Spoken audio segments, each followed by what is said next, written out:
UAE is the very first country which has a ministry of AI. I think the US is going very good when we're talking about AI researchers, AI labs. But in applications, I can see the Chinese are putting the Americans step by step behind them.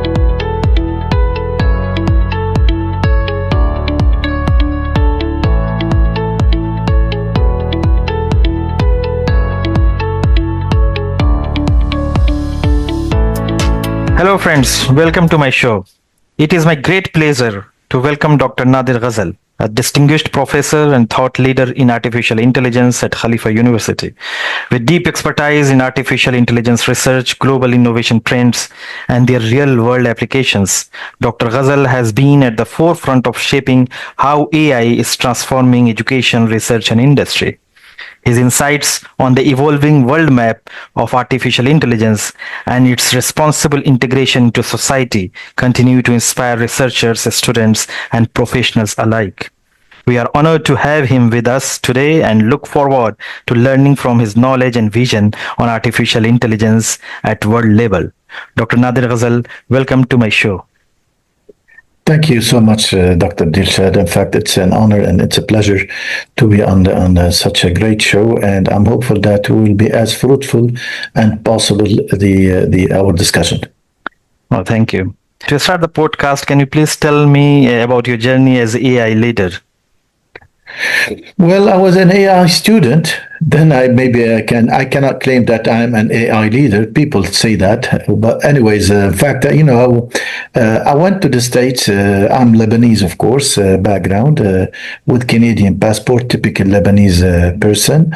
In fact, I went to the States. I was 17 years old. I went to New York to pursue my studies. So I had my bachelor and my master's in engineering. My bachelor, I had it from the State University of New York in 2 years and 10 months. And I was on the dean's list at that time. Our university, the SUNY at Buffalo, was the 8th in the States. And then I finished my master's in 10 months in structural engineering. So it is that deep and into material science, since I know that your background is as well into material. So, and I still remember that the thesis of my master was the effect of marine environment on the behavior of concrete. Look how far I am from where I am now. And this is, the world is full of diversity. And I always say, the more versatility you have, the more powerful you become in your knowledge. But then in my PhD, and that's where the turning point. Well, in fact, I went into MIS. So I studied PhD in Management Information Systems. And I do remember when I started my PhD in Canada in 1986, I went to my advisor when I wanted to start my thesis, my research. So I told him, I want you to give me something that nobody else has done before me. I knew my skills. I mean, I was an A student. I had when I finished my bachelor and my master's, I was 21 years old. And, so I knew that I had that capacity to work and to do research. So he said, go ahead and read about this. In fact, he gave me those yellow books talking about robotics. So I went and I spent almost 6 months working, doing the literature review in robotics. But then I thought, oh my goodness, at the end of my PhD, would I be carrying, a small robot in my hand and say, this is my PhD? So it did not click well. During my research in those 6 months, I realized that there is something called the brain of the robot, which was at that time an expert system. And, we worked a great deal with knowledge-based expert systems at that time. So we had to build our AI expert system from zilch. And it was so primitive compared to what we have now. But this means how much difficulty we faced during our, the early stages. So anyways, I started my PhD in 1989. I received the National Research Distinction Award from Canada due to this research. From which, of course, I published, and based on my publications, my guys in the States, they read the publication, and they said, we want you to come back and finish your PhD from the States. So that's what I did. In 1991, I finished my PhD in AI expert systems development. And I think we were just only two in the North American continent. Myself, I started in Canada, and a friend of mine was a Korean who started in Carnegie Mellon, also in New York. So that was the start of it. Then 1992, because I always had in mind to come back to the Arab countries. 1992, I moved back to the Arab countries. And let me stop here and have your question. So this is my background. This is the academic background, I would say. Oh, thank you, thank you. Like you have completed your PhD in around 1990s. So how do you see 91, this? yes. Yeah, 1991. So how do you see this artificial intelligence reshaping the world from that day to till date? Oh my God, this is astonishing. And thank you for this question. In continuation to what I said, and thank you for this, because you're intriguing me to get those old days concerns. I remember, I was married at that time. So I remember I used to tell my wife, I would say, Susan, that's her name. Susan, do you think that someday I will see some people using my PhD, my research? But then, in fact, it started 1993, 92, and 93 in the Arab countries, and in fact, we were using what is so-called now narrow AI or specialized AI. So in my business consulting, I was using, you're a technical person, so you know what I'm talking about. We used to use the Zachman framework for enterprise architecture using AI. So, but indeed, I'm the guy with the days of Common Lisp, Prolog, Autolisp, those old-fashioned symbolic processing. I'm so happy that Lisp is still surviving. But I mean, when we started reading and learning about C and C++ and Java, and oh my goodness, I mean, we were missing a lot. Now, with the generative AI, oh yes, that's a completely different ball game. But indeed, you have to have the background to understand what is AI, and that's why still of course, I learn that. In fact, until today, I put 10 to 15 hours per day reading and working. And I think it's a blessing that you have if you work your passion. I work my passion, so I don't work. I'm at a stage I don't work. I enjoy what I'm doing, so it's my passion. Yeah. Oh, thank you. Which regions or countries are leading in artificial intelligence research, development, and deployment these days? Yeah, well, in fact, it depends on, the AI era has become something that everybody is getting into. So there is no one country leading in everything. But indeed, we still have the US, they have the banner of the lead. Definitely now it's being fought between the Americans and the Chinese, but we cannot forget that even the Europeans, they are working on the AI. But having said this, I think the US is going very good when we're talking about AI researchers, AI labs. But in applications, I can see the Chinese are putting the Americans step by step behind them. I mean, look at I'm sure you're aware of the fact that 60% of the electrical cars in the world now, they're not by Tesla. They are by the Chinese. Not many people know this. But indeed, besides the Chinese applications, which they do from time to time, they surprise us with their innovations. Also, we have the Europeans. The Europeans, I think, they are working real hard on the ethical part, on the governance part. But again, they are working slow. We have now the third party who is coming into the play and into the picture very quickly and very fast. And I'm so happy for them. The GCC countries and mainly the UAE. And of course, coming forward is also the Saudis. So we have, I think, these are the three major pillars, I would say, who are, making history of AI currently. The Americans, the Chinese, and of course, the GCC countries and mainly the UAE and Saudi Arabia. Thank you. So, in the recent days, what are the most impactful applications of artificial intelligence in society we can see? Well, Dr. Delshad, in fact, I always say, I do a lot of trainings. And I always say to my trainees, besides being, a university professor, as you know, In my training, I tell everybody, listen, wherever you have the a human brain, you have an AI. It's that simple because AI is mimicking the human brain. So all of the societal aspects, be it from the emotional intelligence. Now, our AIs, many people do not understand this. Our AI, it can read your emotions, it can read your behavior, it can read your sentiments, and it can act accordingly.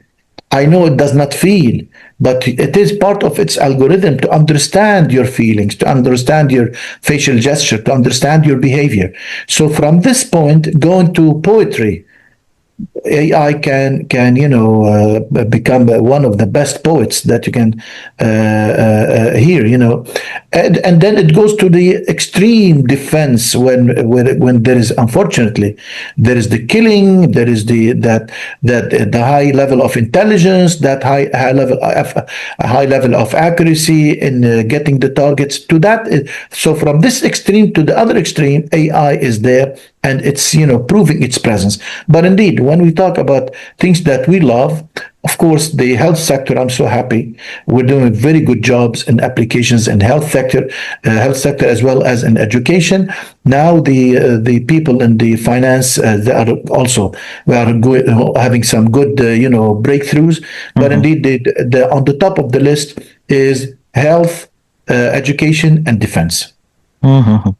So what kind of progress you can see in humanizing artificial intelligence, especially in UAE? How far we have reached up to this? The UAE, I always say, I am blessed, in fact, to be in the UAE, and I'm so happy to be part of the AI move in the UAE. I'm so happy to be, nominated the AI leader of the year in the UAE 2025. The UAE is always on the move and is always on the head start. So I give you some examples on how to humanize, how humanizing the UAE is doing to the AI industry. Well, let's start with the very primitive information by now that we all know. The UAE is the very first country which has a ministry of AI. But having said this, it's not about the title of having a ministry, but in fact, it is what is embedded in that ministry of hard work, of working on the infrastructure, working on the learning, the upskilling of the people.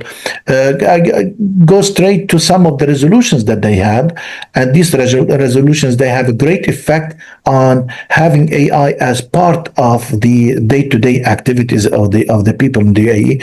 First of all, the UAE is the very first country in the world which has that smart legislative system that is done by AI. So what it does, this system, I train on public policies, and being a mayor and being also the advisor to Prime Minister, I learned a lot how to mix and how to merge and how to make the benefits out of the educational hat with professional business consulting, but also from the public service background, that always caring about serving the people and protecting their rights, their privacies, the equity, and so on.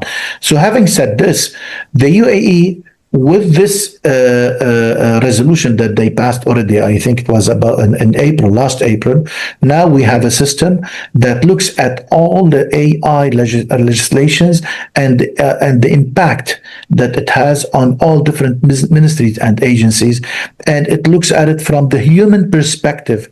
How does it affect the people in the country? How does it help them in their living?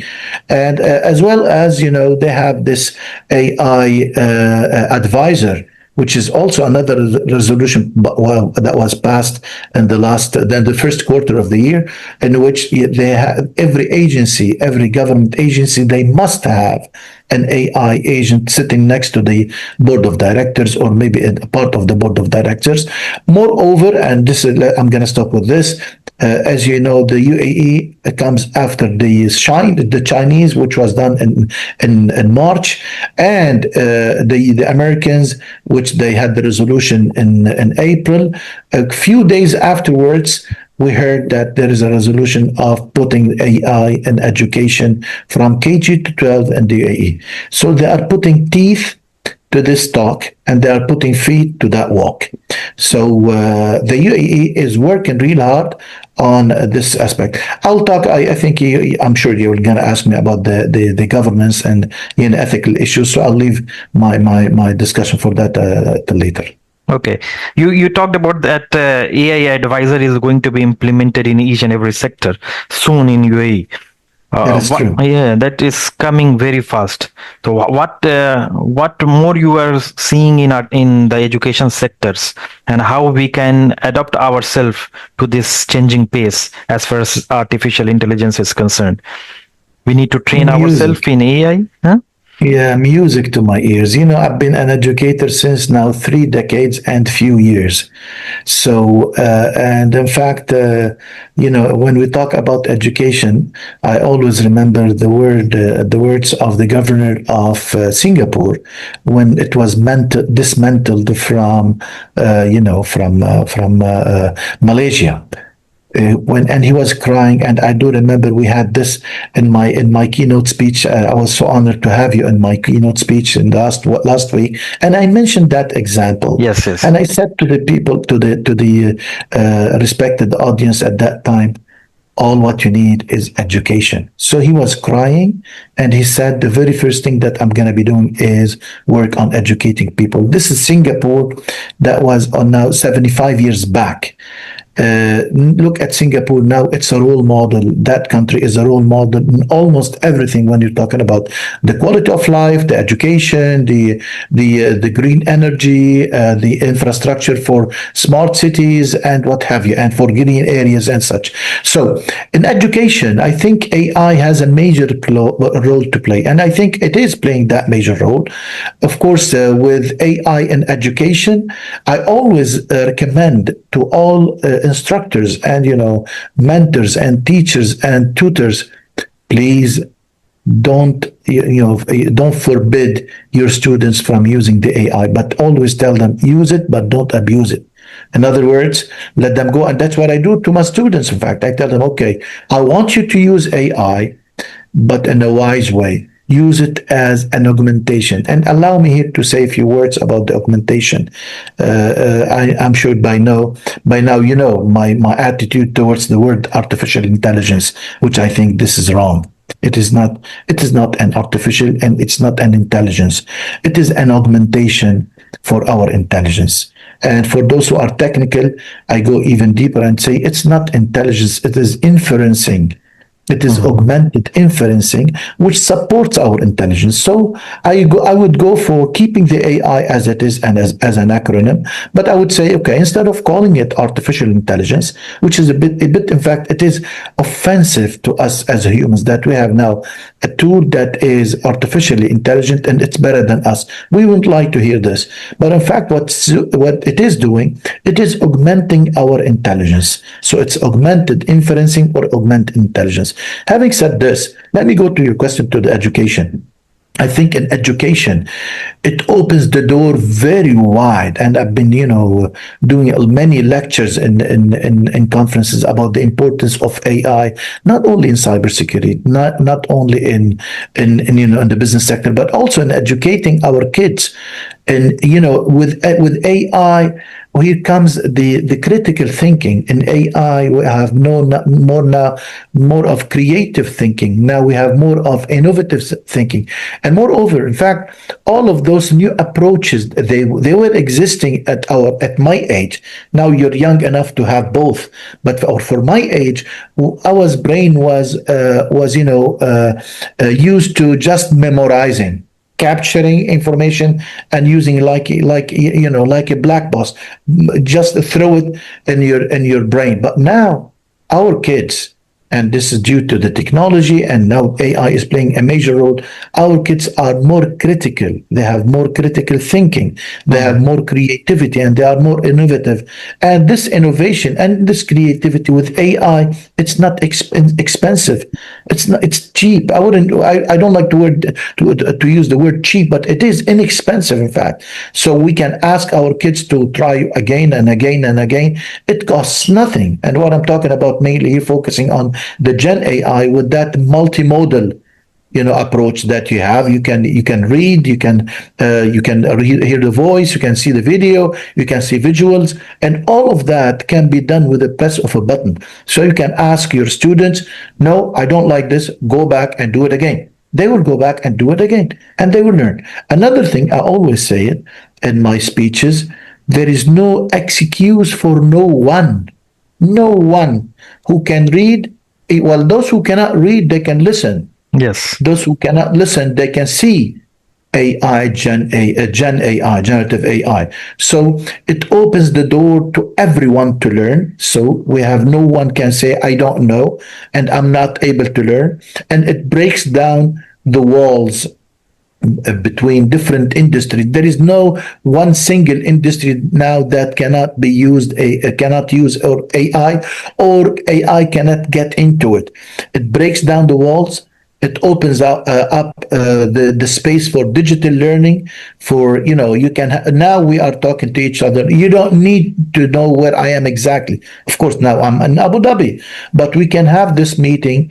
I'm maybe in the Antarctic down south, and you are on the Arctic level up there, and we're speaking to each other. We are okay. We have no problem.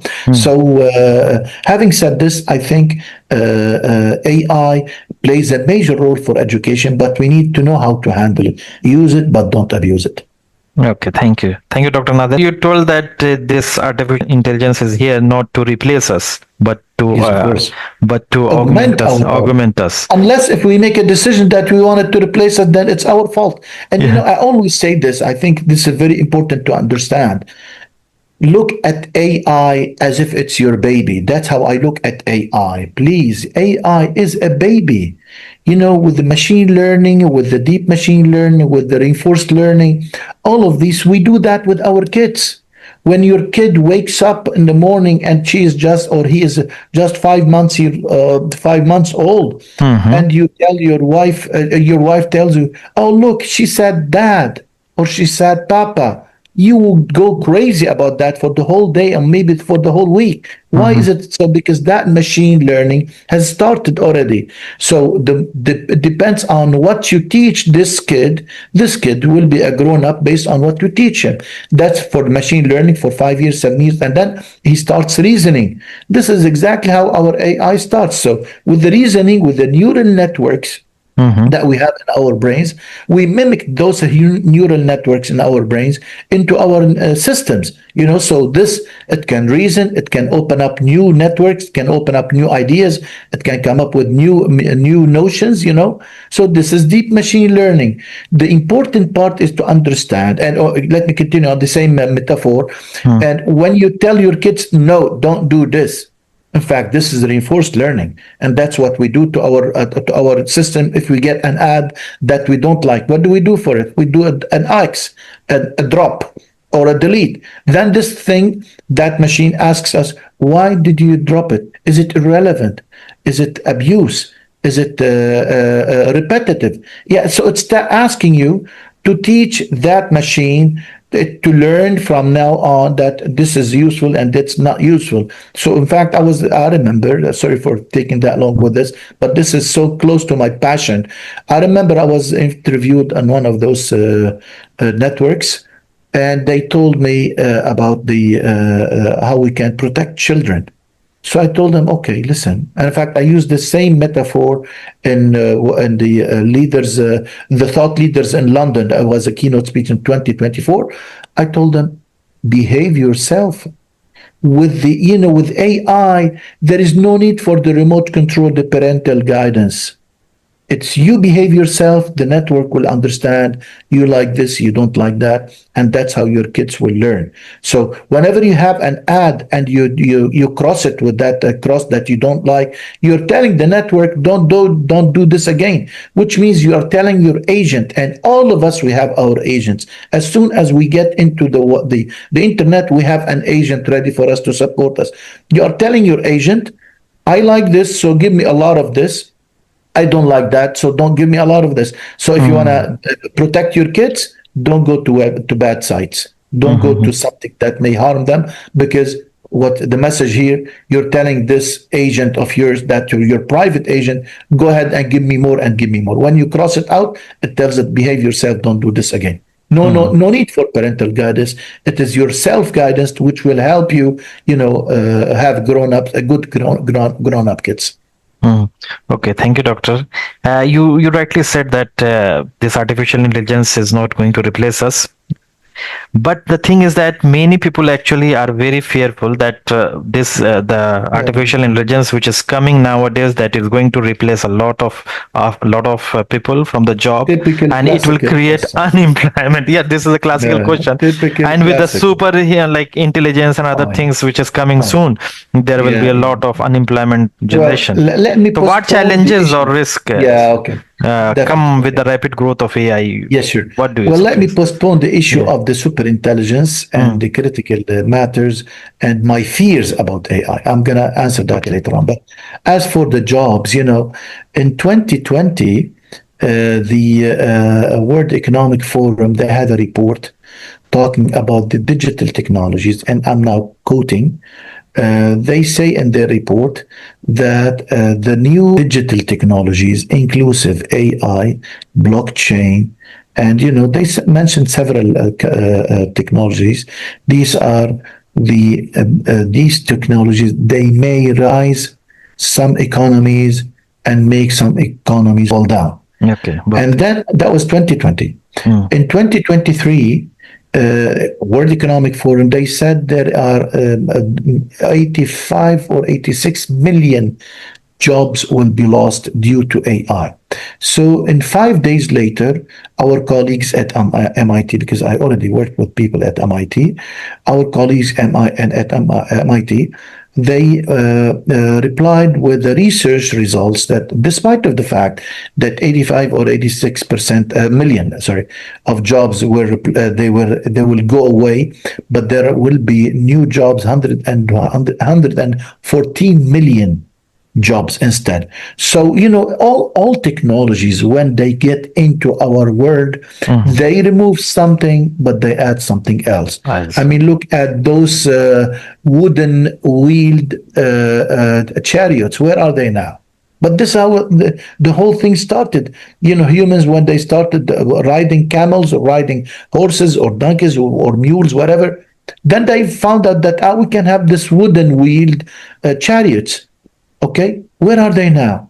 But we are still living. Where is the fax now? Where is our postman now? So this technologies come with new jobs, and of course it will eliminate or maybe diminish some other jobs. So we don't need to be worried about that, but we need to take jump over the wagon. You cannot sit aside and say, okay, it's replacing me. I say it is true that anyone with AI skills will replace you if you don't have those skills. So it's your decision. Thank you. Now the main question is that how should these countries balance artificial intelligence innovation with ethical and responsible use? Music, wonderful. This is very important. In fact, I'm a bit worried now. If you ask ChatGPT about Nader Ghazal, it will give you two famous Nader Ghazals.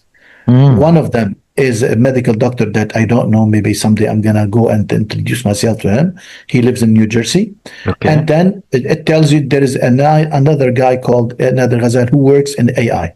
So if you say, yes, this is the person, it will tell you, other than, it gives you all of the list of what I have, but it tells you this guy is a preacher of ethical, responsible, and useful AI. I'm so proud that ChatGPT was fair with me, and this is not because it's biased to me, but in fact it's reading the lectures that I give on the websites, the lectures that I give in the TV interviews and stuff like that. I always carry the banner ethical, responsible, useful AI. At the end of the day, Doctor, we are there to serve the humanity. We're not there neither to take their privacy nor to treat them unfairly. So, having said this, yes, we have an issue. The UAE, as I told you earlier, is considered with the EU and with the OECD.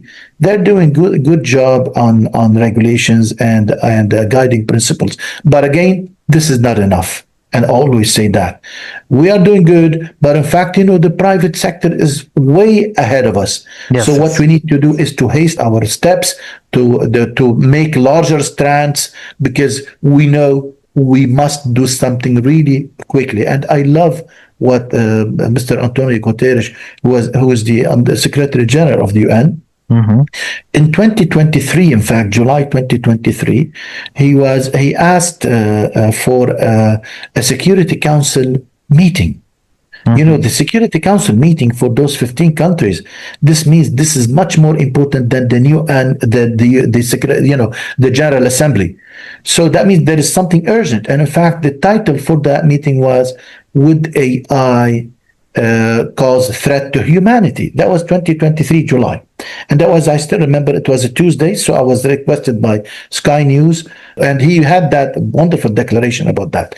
So I was asked to have this declaration and to comment on it on Thursday. So it was 2 days. So to make the story short, he said, and I'm quoting him now, "We need to have an international agency for AI use, similar to end of quote, of course, similar to what we have for an international agency for the nuclear use, Yes. similar to having international agencies to drugs." I always say drugs are so important for us in the hospitals. You cannot go be hospitalized or have any operation without having, some seduction or some maybe anesthesia. You need drugs. But if you go to the society, it's so bad it can kill society, it can destroy societies. The same thing applies for the nuclear power, and indeed, it's much more important and it's much more dangerous to have AI agency. We need that as soon as possible. We have also the issue of digital divide. The poor guys who are not having internet, they will be separated from the new tech, from the new kind of living. We're talking now about smart cities and talking about the UAE. As we're promised, we are getting into having the place of Singapore by the early 2026 being number one city in the smart city in the world, Dubai. That's the target. So, having said this, the UAE is doing great job on the UAE on the level of ethics, but indeed we need much more effort, more feet to work to walk on, not just guiding principles. We need something more crucially important, and directives, do's and don'ts. Thank you, Professor. My last question to you is that what advice would you give to young researchers and professionals who want to contribute to this global artificial intelligence transformation? Well, first of all, to young researchers, I would say don't get scared of AI. Use it, but don't abuse it. That's first.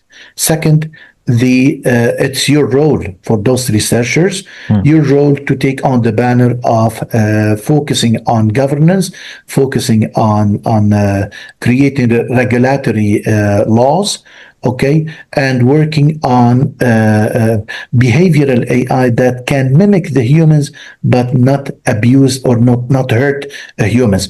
Of course, the future is so bright if we use it in a very wise manner.